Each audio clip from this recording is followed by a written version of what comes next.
A convict on the marsh. My family name is Pirip, and my first name is Philip. As a baby, I put both names together and called myself Pip. I lived with my sister and her husband, the blacksmith, in the marsh country. My first clear memory is of one cold day in my 7th year.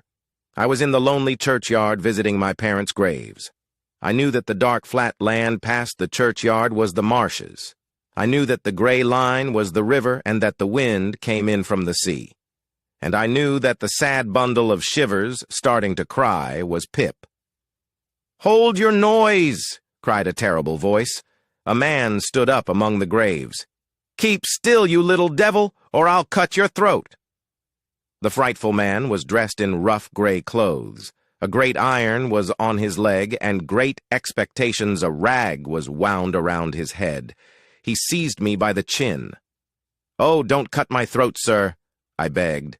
"Pray don't do it, sir." "Tell me your name," growled the man. "Quick." "Pip, sir." "Where do you live? Point out the place." I pointed to our village, a mile or more away. I tried not to cry. "Now," said the man, "where are your mother and father?" "Why, over there, sir," I said, pointing to their gravestones. "Then who do ye live with? That is, if I let ye live." "My sister, sir, wife of Joe Gargery, the blacksmith." "Blacksmith, eh?" said he, looking at the iron on his leg. Then he took down my arms and tipped me back. "Get me a file," he says.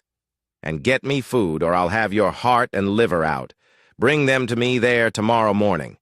He pointed to a bank of earth in the distance. "Don't say a word.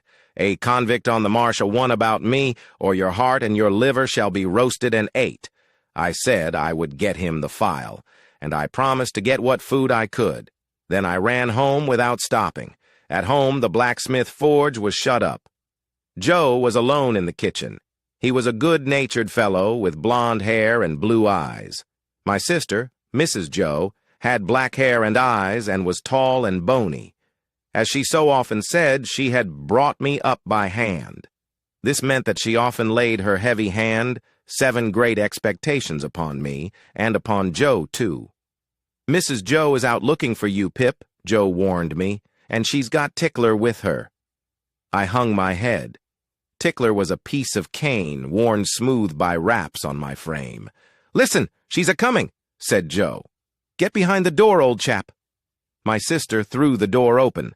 Grabbing my arm, she put Tickler to work. "Where have you been, you monkey?"